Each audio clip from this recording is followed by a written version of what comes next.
What is going on, guys? Welcome to the NHL DFS puck drop here at Fantasy Sports Insight. I am Hold the Door DFS. It is Monday, February 1st, and we have a 5-game slate. I did take the weekend off of the puck drop. I just had some stuff going on. We did still cover every single slate in our premium NHL Discord channel that you can join by going to fsidfs.com, and it is a great community. But we are super excited for this slate. If you're new to the channel, hit the subscribe button. If you just enjoy the content that we put out every single day, that is completely free, just keep hitting that like button. Like I said, we have 60 to 70% of our viewers are non-subscribers. So if you are listening, you are one of those non-subscribers, just hit that subscribe button below. Super helpful. All right, let's get into the slate. As you can see on the cover, David Pastrnak is finally back. He played the last game with them. And not that like Bergeron and Marchand really needed them lately. Like they've been on absolute fire. But now you add in one of the best wingers in the league to this duo of Marchand and Bergeron. And if you've ever played NHL DFS before this year, you know that stack is one of the highest correlated stacks, most concentrated scoring for their team. So definitely a spot you want to target on slates that they are on. So let's start here with the odds and the totals.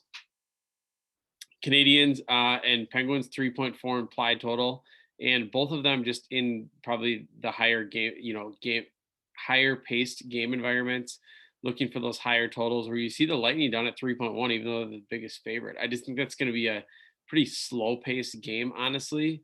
I think you saw a lot of shots on goal when they played with, I think it was Carolina, but that's just kind of Carolina can push that pace, even though they don't have as many like high danger chances that they're finishing. They're just firing the puck on net a ton. So I don't really see that being the case here for Nashville. But I think in general, when you just take a look at this, in my opinion, it just kind of gives you that viewpoint of like, there's not really going to be a one outstanding team that's going to take a lot of ownership.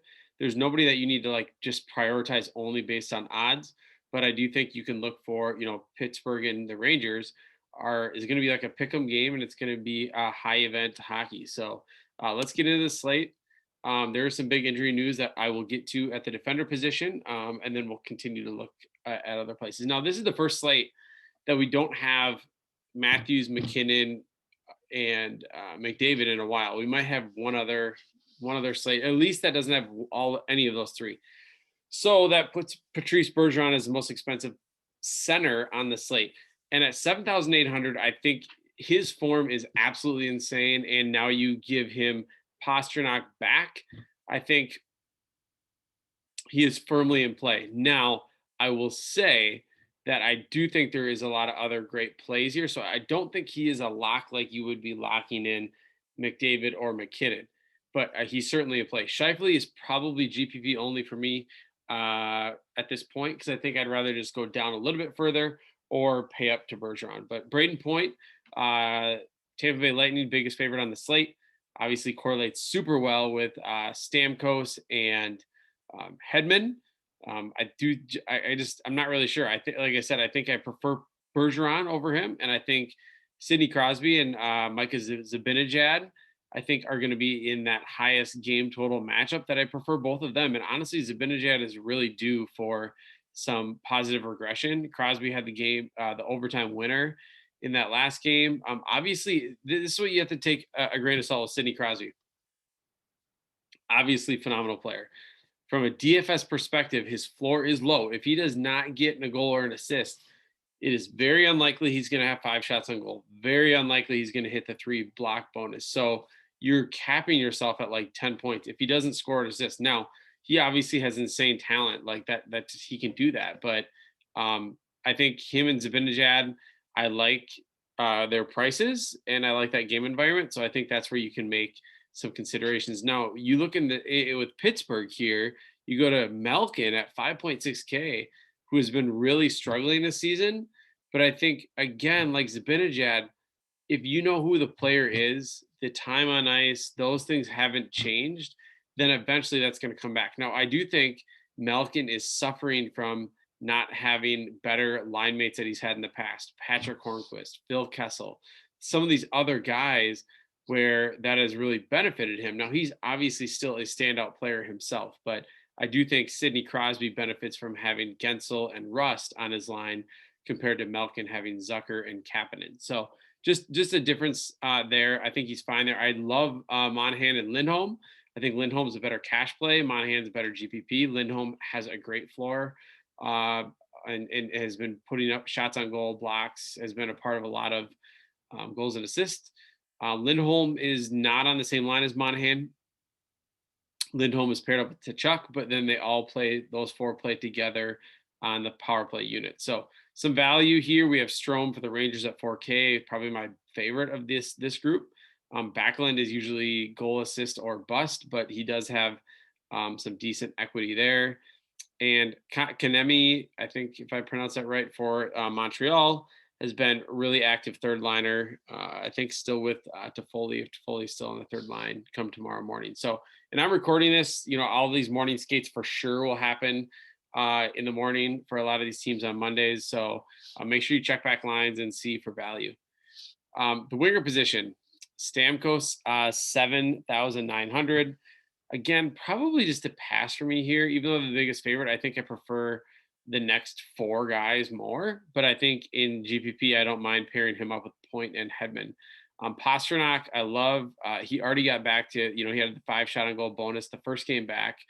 I think had an assist, had that and an assist, didn't have a goal, but this is a guy that the shot volume is always there, always. So, and then just to, pair yourself with Marchand and Bergeron. I think Marchand is too expensive now because of Pastrnak, unless you're going to 3-man stack and just completely punt everywhere else, which is really difficult. But I prefer Pastrnak over Marchand, and they're only $100 cheap difference. Then you get Alex Ovechkin. This is a rare occurrence for me as well. Even in the most difficult matchup, which most would say this is one of the more difficult matchups against Boston, Ovechkin is 7,500 and is $400 cheaper than Stamkos. Like normally Ovechkin is just automatically the top price winger. So I cannot fault you here for playing Ovechkin. And obviously he looked great in his first game back. This matchup is not ideal, but I think the price and who he is makes it definitely in play. Artemi Panerai, again, similar situation as Zibanejad. It's a pick'em game and a high total. Pittsburgh's defense has not been that great. Yari's been not good. So I think I just wish they skated together, but I know maybe that'll happen in the morning. If I wake up and I see Zibanejad centering Panarin and Buchnich or however you say his name, I don't know, Pavel Buchnich, something like that. He's fairly priced. I'd love that. That'd get direct correlation. Otherwise, the only way I can correlate with Panarin and Zibanejad is on power play. So that's hard to do. Okay, let's get to the mid-range here, which is actually loaded. There's Arvidsson. There's a couple other guys that I know are in here that I did not get on the list, but Gensel at 6.2. Oh, Rust. I think Rust could be on here as well. He's been phenomenal. Gensel and Rust are great pairings with Sidney Crosby. It's a nice mid-price stack too, like in a 6K. Gallagher, we don't really need to beat a dead horse on him, but he is phenomenal. The shot on goal, he's almost always 3 to 5. So then if he gets the goal or assist, he's looking close to that 15 points pretty quickly. Johnny Goudreau, I love pairing with Monahan. I prefer him over to Chuck.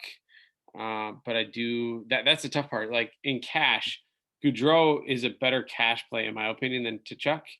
But then I also think Lindholm is a better cash play than Monahan because I just think they have better shot floors, but they don't correlate on even strength. They are power play only. So that's where it gets difficult with guys like them. But it should be a great environment for them against Winnipeg, who has not only struggled to stop goals going to the net, they have struggled to stop goals going at the net. So they are just giving up a ton of shot volume. So love Calgary here in this spot. Granlund is just not going to get the respect, I guess. I don't know what he's got to do, but 3.8K, obviously not a great matchup, the biggest underdog of the slate, but his ice time, his shot volume definitely can pay off that price. Then you get Richie, who is going to continue, unless something changes in the morning, to be on that top power play unit with now with Bergeron, Stamkos, or not, sorry, not Stamkos, Bergeron, Pastrnak, Marchand, Richie, and McAvoy. I mean, how do you turn away? And he's had a phenomenal season. So 3.5 is a cheaper way to get correlation to some of the Boston studs. Then you get the two line mates of Malkin that I talked about earlier, Zucker and Kapanen, I think are both phenomenal values. And when I look at value skaters with like a stud like this, you get, the ever changing third winger with McDavid. Well, a lot of those times, those guys are either playing like 10 to 12 minutes and they're getting off the ice really quick and they're not playing any power play.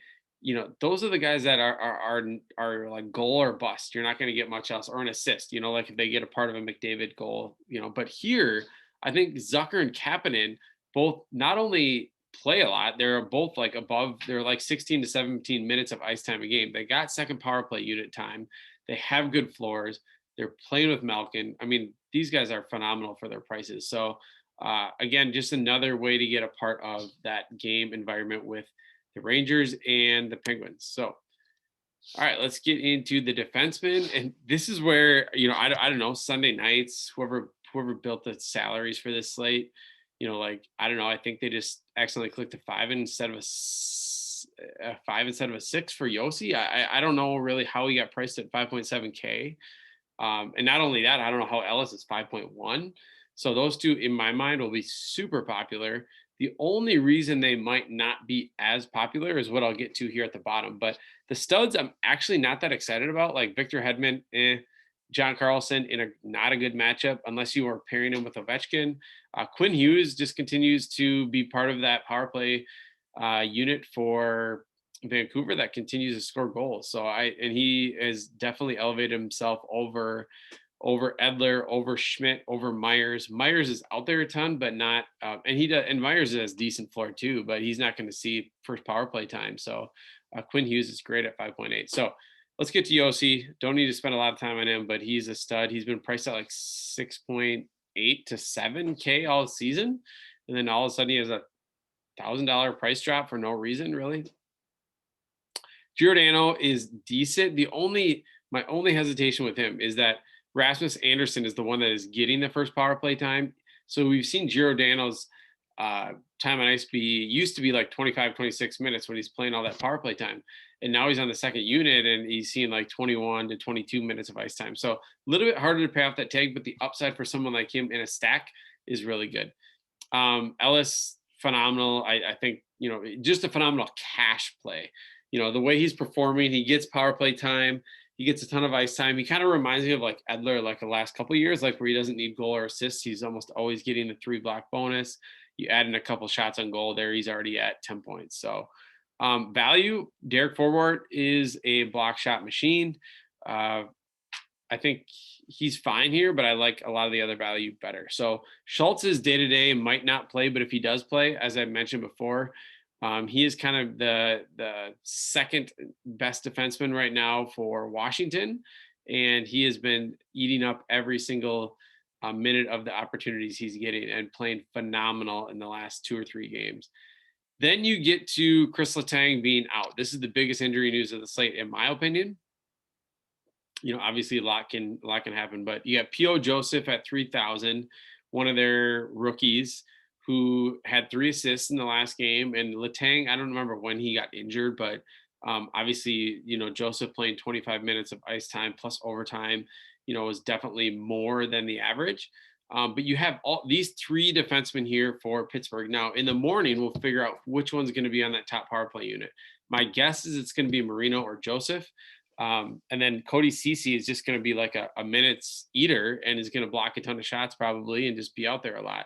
But P.O. Joseph and Marino are going to be the offensive guys that I would look to target here. And I think you could play both of them in this type of game environment. So imagine you already starting out with like basically 2 min-priced defensemen that you feel good about. You could even throw Yossi in the utility if you want. And then you can easily stack Bergeron and Pastrnak. You could easily go Crosby, Gensel, and Panarin, Zibanejad. So there's a lot of options. If you're going to get this great of value on defense, which I think we will, just depending on how things shake out tomorrow morning. I'm recording this at night, but tomorrow morning. So be on the lookout for that. Goalie position, I don't want to spend a lot of time here, but obviously Vassell here for Tampa Bay is the biggest favorite, highest price. That my only worry is the shot volume. I'm expecting 25 to 27 saves maybe. I don't think he ever is going to really have opportunities to get above close to the 30 plus mark, but just because of how they play. Markstrom, he's had a phenomenal start to the season here, and I do like Calgary quite a bit against Winnipeg. Here, Vanek, 7,600, or you can take on the other side whoever starts Halak or Rask.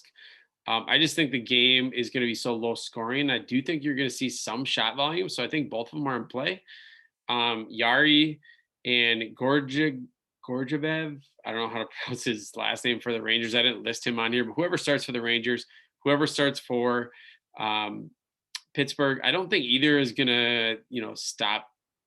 I think both of them allow 3 to 4 goals probably, but I do think there's definitely some save upside. And if you can pick the winner, then I think you're getting value on either of them, because the game right now is basically a pick 'em. So, and I would lean Pittsburgh, but with Letang out, that is a little bit scary. So Holtby at 7,300. I think if he starts for Vancouver, I think Vancouver and Montreal is kind of like traded games here. And I think this could be a spot that Holtby, if he starts for Vancouver, could be really nice value. Saros or Rene, whoever starts here for Nashville, I think they're just too talented of goalkeepers, even though the matchup is not good. So I think they could still pay off their tag. So let's get to some stacks here. Bergeron, Marchand, Pastrnak, McAvoy, Richie. I just listed the entire first power play unit, but I definitely think you could go like Bergeron, Pastrnak, Richie, or Bergeron, Pastrnak, McAvoy. And then especially McAvoy is going to get even strength time with these guys, so I'm fine with him there. I wouldn't full stack this. I never want to suggest playing 5 guys from a line, but I think if you get 3 out of this top group, you really like your chances when they score a power play goal, which is where they do a lot of their damage. So here, the next one is the Calgary stack. I think you can stack either Monahan with Goudreau or to Chuck with Lindholm. As I kind of mentioned before, I don't really like going Goudreau and Lindholm. That their only spot that they correlate is on the power play. Value, this I love, this line is going to be super cheap and really easy to plug in. Zucker, Malkin, and Kapanen. You got 2 guys that are below 3.5K or in the 3Ks, and Malkin's only 5.6. So I really like that stack. And then I like this second line for Vancouver. Horvat with Hoglander and Pearson. Hoglander and Pearson both are sub 4K as well. And you'll get some power play equity as well. So obviously there's more stacks. You could hit the Washington stack. You could hit the Tampa Bay stack. There's a lot of different ways to go. But I do think that there's definitely some really nice value stacks on this slate that you can pair with almost whoever you want. So be sure to check out line rushes tomorrow morning at morning skate, because I think that's super important, especially when there's injury news like Chris Letang. So, all right, have a good one and see you guys tomorrow.